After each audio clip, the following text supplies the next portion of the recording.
Y vamos a platicar ahora con el doctor Saúl López Noriega, profesor del Departamento de Derecho del ITAM, especialista en los temas de la Corte. Saúl, gracias por estar nuevamente con nosotros. Buenos días. Hola Mario, buenos días al auditorio. A ver, mucho que platicar contigo, como siempre, y empezamos por qué pasó ayer. Ayer nos contabas hacia dónde apuntaba el proyecto de resolución de la ministra Olga Sánchez Cordero.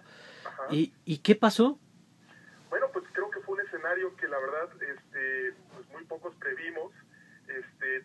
Justo ayer te comentaba que el escenario de que saliera de manera inmediata era muy poco probable, pero bueno, al final sucedió así. Digamos, rápidamente lo que pasó es que empezó la Corte con una actitud que se ha marcado en otros casos, no solo en que los ministros se anclan en su posición técnica de manera muy recelosa en demérito de una habilidad que es importantísima en un tribunal constitucional, que es construir mayorías para que sus actuaciones tengan consecuencias.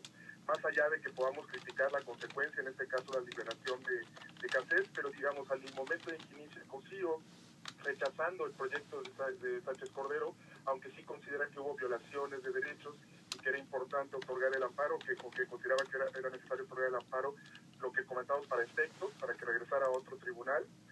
Tiene Saldívar, él se mantiene en su proyecto de marzo del 2012, y entonces ahí empieza, digamos que ahora con esto que la Corte se sigue en Twitter y en los medios digitales y demás, empieza una percepción de que los ministros empiezan a anclar en sus posiciones desde el año pasado, pero el momento clave es cuando Ortiz Mena, el nuevo ministro, que él no había votado nunca este asunto, él se pronuncia también por el amparo liso y llano, es decir, la liberación inmediata de Florence Cassés, justo en la línea del ministro Saldívar. Pardo, digamos, se suma, más o menos hay algunas diferencias técnicas, pero se suma a la posición de COSIO, y entonces ahí está el momento clave para Sánchez Cordero de mantener su proyecto o de regresar a su posición original. Ella en marzo del 2012, ella votó por el proyecto de Saldívar. ¿Por qué presenta un proyecto distinto? Pues es un intento político de construir una mayoría en una segunda vuelta, en una segunda edición de la discusión con sus colegas, que no lo logró, pero tiene la oportunidad de regresar a su voto inicial de marzo del 2012, junto con Saldívar y Ortiz Mena, y eso es lo que hace. Logra construir esa mayoría, y entonces pues se da ese viraje, pues a mí me parece muy sorprendente y positivo. A ver, ahora vamos en lo positivo, nada más en la parte de la técnica de lo que ocurrió, porque decía Marilena Morera que le llamó la atención que citara incluso la ministra fragmentos, digamos, del expediente o de la discusión que tuvieron el año pasado. ¿Eso es ordinario, el que tengan a la mano, digamos, y no estamos aquí sembrando dudas, simplemente conocer si el procedimiento es normal, que tuvieran a la mano la discusión anterior, que al final sirve como punto de partida para la resolución final? Sí, digamos, sí, la respuesta es sí. Digamos, al final de cuentas, ella misma, el mismo proyecto, al leer el proyecto y demás, recogía muchísimas cosas del proyecto de Saldívar. Algunas cuestiones no les daba la misma relevancia que le dio Saldívar a su proyecto, como el llamado el efecto corruptor del montaje mediático, pero en general ella retoma varios puntos de ello, y creo que, digamos, vuelvo a este punto, cuando ella presenta su proyecto, que es el segundo proyecto sobre el asunto, es un esfuerzo técnico, por supuesto, pero aquí creo que también es importante estar conscientes de que es un órgano político que tiene que aprender a construir mayorías. Entonces ella presenta ese caso, su proyecto, y lo que busca es construir la mayoría, que no lo logra, y entonces cuando viene la oportunidad de regresar a su posición original con el proyecto de Saldívar, digamos, ella la aprovecha. Es una pendiente un poco delicada esto. ¿En qué sentido? Porque si bien es cierto que los ministros creo que deben ser en ocasiones moderados en términos técnicos para efectos de construir mayorías y que sea un órgano que dé resultados, también hay que ser cuidadosos con esto, porque eventualmente un ministro puede ir cediendo en términos técnicos en aras de lograr un objetivo, justamente diluyendo aspectos que son importantes, como por ejemplo puede ser el debido proceso. Claro. Entonces, es algo delicado, es un equilibrio delicado, un balance delicado, y creo que la crítica seria debe ser cuáles son los puntos que, por ejemplo, los disidentes, COSIO y Pardo, que en términos técnicos nunca quisieron ceder, si realmente es un capricho de ellos no haber cedido, o si realmente tiene un argumento sólido de que es muy delicado dejar un precedente de ceder en estos aspectos técnicos. Creo que ese es por el lado de la disidencia.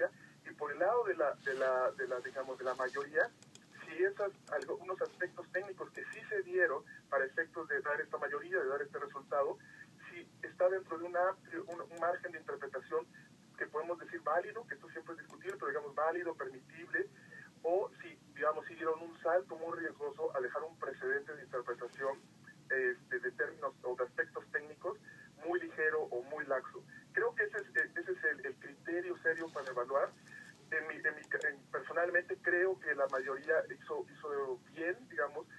Hay algunos aspectos que no es lo más ortodoxo. Platicaba ayer contigo que esta figura del amparo directo, sí, una serie de características muy técnicas que sobre todo el ministro Pardo citó en su participación citó esos aspectos técnicos, pero creo que en general, digamos, no solo en este caso, no porque sea esta persona, Florence Cassés, sino en general creo que los aspectos técnicos que los trataron de manera no tanto ortodoxa la mayoría, me parece correcto, está dentro del el margen de interpretación válido de un juez constitucional. A ver, vamos a esta parte, y hay muchas preguntas, Saúl. Claro. El tema, por ejemplo, decías que es positivo. ¿Por qué es positivo desde tu perspectiva, más allá de la discusión jurídica, es decir, de la parte técnica? Pues, ¿por qué para ti es positivo lo que pasó ayer?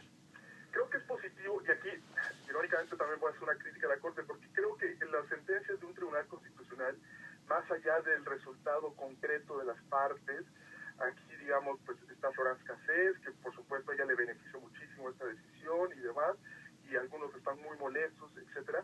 El efecto más importante de las sentencias de una Corte Constitucional a mediano y largo plazo es el cambio de percepción, es el efecto simbólico que tiene en ciertas dinámicas institucionales, jurídicas y sociales, y que en este tema pues nos lleva al debido proceso, que es, digamos, un tema básico, mínimo para la construcción, digamos, de una relación democrática entre la autoridad, entre el Estado y el ciudadano, para establecer ciertas condiciones mínimas que no nos afecte esa enorme asimetría de poder entre la policía, entre el Estado y nosotros los ciudadanos, los que habitamos este país, y que en México, digamos, hay enormes asignaturas pendientes.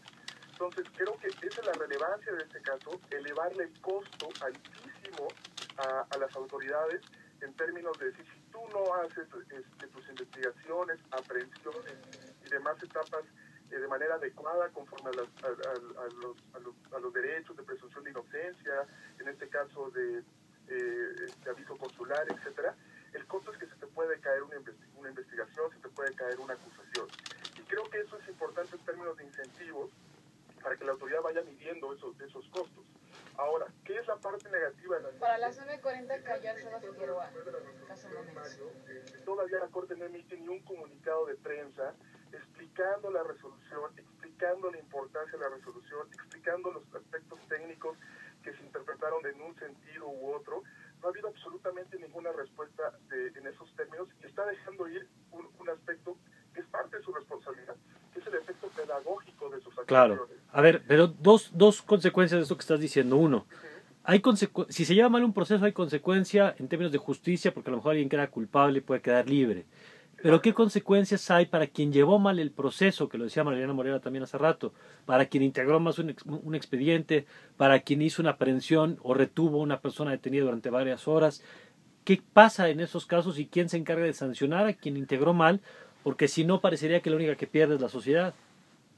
De acuerdo, creo que la frustración de muchas personas que ha habido, esta persona que entrevistaste hace un momento y muchos más, creo que esa frustración y esa energía, esas baterías, creo que debe de dirigirse, uno, a exigir una explicación de la Corte, digamos, más detallada en sus comunicados, en su sentencia. Creo que eso es enteramente válido, que argumente ya al final en la sentencia, en lo que le llaman en la jerga judicial el famoso engrose, pero estas energías también deben dirigirse ahora a exigir una responsabilidad en aquellos que hicieron que se derrumbara este proceso y esta acusación. No le corresponde a la Suprema Corte. Entonces, eso es algo importantísimo señalarlo. Vamos a ver cómo redacta al final el ministro Saldívar la sentencia, porque como lo comentábamos, aunque se votó al final y se aprobó, fue su proyecto, ya no el proyecto de Sánchez Cordero. Vamos a ver qué dice al respecto, pero lo más importante es iniciar un proceso de responsabilidad de servidores públicos. Desconozco realmente si esto puede abarcar inclusive acciones penales en contra de algunos servidores públicos. Yo pienso que sí, eventualmente, pero por supuesto hay que hacer una disección también de qué es responsable de qué en toda esta violaciones a derechos fundamentales de esta persona, y por supuesto el derecho de las víctimas en el sentido de que ellos también, cuando un debido proceso no se lleva de manera adecuada, se quedan sin la posibilidad de tener una certeza legal, por lo menos, claro, de que esa persona fue o no fue responsable de esos delitos. Claro, ¿no? y por último, Saúl, otro tema de preocupación que algunos han planteado. Si esto abrirá la puerta para que responsables de diversos delitos aprovechen la ventana para decir, y el ejemplo que ponía Marilena Morera es, me presentaron ante los medios cuando todavía no había sido juzgado y eso provocó sesgos en la investigación y declaraciones de las víctimas, en fin, que esto abría la puerta para que otros responsables o acusados, incluyendo los que estaban acusados con Florence Cassé, pudieran salir libres. Sí, por supuesto, pero eso es algo positivo, digamos, y aquí, digamos, hay que tener cuidado con eso. Personas acusadas de eso, digamos, personas que o eventualmente han sido sentenciadas, pero hay una serie de anomalías en el juicio, en el proceso, que justamente hace que se derrumbe, y aquí hay una cuestión, digamos, bien importante. Los únicos resultados que son legítimos en términos democráticos, y los poderes judiciales no es la excepción, es aquellos resultados en los que se sigue justamente a partir de los procesos establecidos en una norma jurídica o en una institución. Y si no se llevan a cabo, en el caso de Acteal no se llevó a cabo así, en el caso de estas señoras indígenas que fueron acusadas de haber secuestrado a miembros de la AFI, y muchísimos casos ha resuelto la Corte sobre debido proceso. Este no es el nuevo, de hecho hay una línea bastante interesante en los últimos 5 o 7 años donde la Corte ha construido varios precedentes sobre debido proceso, y la regla es esta: si tú llegas a un resultado, no importa cuál resultado, sin respetar los procesos que conducen a ese resultado, entonces ese resultado no es válido, porque justo va a haber gente que nunca le va a gustar cierto resultado. La legitimidad del resultado depende de que se haya llevado conforme a las pautas institucionales, y por eso el resultado de la sentencia de Florence Cassé no era legítimo en términos jurídicos y, digamos, dentro de la narrativa constitucional. Bueno, pues te agradezco, Saúl. El tema da para más, pero sabes que el tiempo es un tirano, pero le seguiremos con el análisis si nos lo permites. Claro que sí, Mario. Saludos. Gracias, es el doctor Saúl López Noriega, profesor del Departamento de Derecho del ITAM. Vamos a la pausa y regresamos.